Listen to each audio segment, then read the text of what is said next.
चलो आज मैं आपको बताता हूँ ग्रैंड मास्टर प्लेयर का ऐसा कौन सा सीक्रेट कॉम्बिनेशन है जिनको वो यूज करके एक दो दिन में ग्रैंड मास्टर पहुंच जाते हैं। देखो ज्यादातर जो ग्रैंड मास्टर प्लेयर होते हैं वो अपने टीम के साथ खेलते हैं, बट ऐसा नहीं है कि आप रैंडम प्लेयर के साथ खेल के ग्रैंड मास्टर नहीं जा सकते हो। चलो मैं आपको 3 कॉम्बिनेशन बताता हूँ। उससे पहले आप कमेंट करो आप रैंडम प्लेयर के साथ खेलते हो या अपने स्क्वाड के साथ। Alright, first combination active skill में ओरियन कैरेक्टर। देखो क्लोज फाइट में तुम्हें एनिमी को डैमेज देना और एनिमी का डैमेज से बचना भी है, तो इसीलिए ओरियन एक बेस्ट ऑप्शन है। ये क्या करता है, जैसे ही तुम ओरियन का स्किल को यूज करोगे ये एक प्रोटेक्शन शील्ड में कन्वर्ट हो जाता है, जिसके बाद एनिमी तुम्हें खरोच भी नहीं सकता है, लेकिन तुम शील्ड में रह के भी एनिमी को डैमेज दे सकते हो और एनिमी का एचपी एब्जॉर्ब कर सकते हो। बट ओरियन का स्किल को यूज करने के लिए क्रिम्सन एनर्जी चाहिए, मींस ईपी का जरूरत पड़ेगा। तो इसके लिए पैसिव स्लॉट में हम हमेशा यूज करते हुए आ रहे हैं मिगवेल कैरेक्टर। ये एवरी नॉक में 200 ईपी देता है। जैसे ही तुम एनिमी को नॉक करोगे 200 ईपी मिल जाएगा, फिर तुम ओरियन का स्किल को आराम से यूज कर सकते हो। देन सेकंड पैसिव स्लॉट में जोटा कैरेक्टर। जैसे ही तुम एनिमी को नॉक करोगे जोटा तुरंत 40 एचपी रिकवर कर देगा और एनिमी को डैमेज देने पर भी थोड़ा बहुत एचपी देता है। तो शॉर्ट रेंज फाइट के दौरान थोड़ा बहुत डैमेज तो सबको लगता है, तुम्हें भी लगेगा, तो जोटा इंस्टेंटली डैमेज को रिकवर करता है। एंड लास्ट स्लॉट में ओथो कैरेक्टर को यूज किया। अगर तुम एक एनिमी को नॉक करते हो देन 20 मीटर डिस्टेंस के अंदर और जितने भी एनिमी होंगे सबके ऊपर मार्क्स शो करेगा और उनका 25% मूवमेंट स्पीड भी स्लो हो जाएगा। बस यही नहीं, अगर एनिमी तुम्हें नॉक करता है फिर भी एनिमी मींस अटैकर और उसके सभी टीममेट के ऊपर मार्क्स शो करेगा और उनका मूवमेंट स्पीड भी स्लो हो जाएगा। तो अगर इनकेस तुम नॉक हो जाते हो तुम अपने टीममेट को तो बता सकते हो कि कौन सा एनिमी कहाँ छुपा हुआ है, क्योंकि उनके ऊपर मार्क्स शो करेगा। Okay, then second combination active skill में राइडन कैरेक्टर। इसका स्किल को यूज करने से ये एक स्पाइडर रिलीज करता है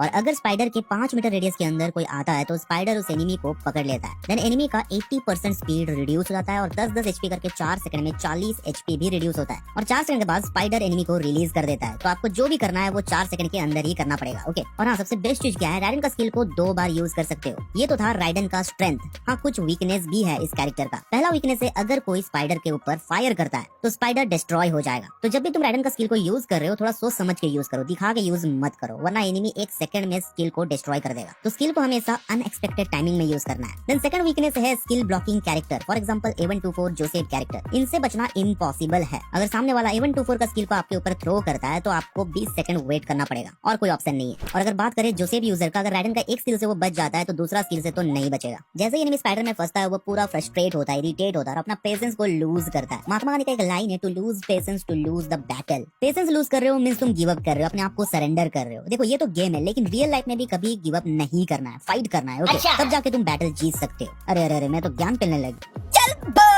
चलो मेन पॉइंट में आते हैं। जब स्पाइडर एनिमी को दबोचता है मींस स्पाइडर का जाल में एनिमी फंसता है, एनिमी का 80% स्पीड रिड्यूस हो जाता है, साथ में एचपी भी लॉस होता है। तो वो फ्रस्ट्रेट होकर वॉल लगाता है, लेकिन हम उस वॉल को एक झटके में डिस्ट्रॉय कर सकते हैं क्योंकि फर्स्ट पैसिव स्लॉट में अपन रीन को यूज करेंगे। रीन का कुनाई एनिमी को डैमेज भी देता है और वॉल भी ब्रेक करता है। अगर आपके सामने एनिमी है तो वो एनिमी को डैमेज देगा और अगर वॉल है तो वॉल को ब्रेक करेगा, डिस्ट्रॉय करेगा और फिर तुम आराम से एनिमी को नॉक कर सकते हो। देन सेकंड पैसिव स्लॉट में है सैनी कैरेक्टर। जैसे ही तुम राइडन का स्किल को यूज करोगे सैनी 30 शील्ड पॉइंट प्रोवाइड करती है 5 सेकंड के लिए। और हाँ, सैनी तुम्हारे साथ साथ तुम्हारे टीममेट को भी शील्ड पॉइंट देती है, बस टीममेट 10 मीटर के आसपास होना चाहिए। एंड लास्ट स्लॉट में काइरोस कैरेक्टर। ये आर्मर और शील्ड में एक्स्ट्रा डैमेज देता है, जिससे एनिमी का वेस्ट 2-3 गोली में डिस्ट्रॉय हो जाता है और एनिमी को नॉक करना और भी ज्यादा इजी हो जाता है।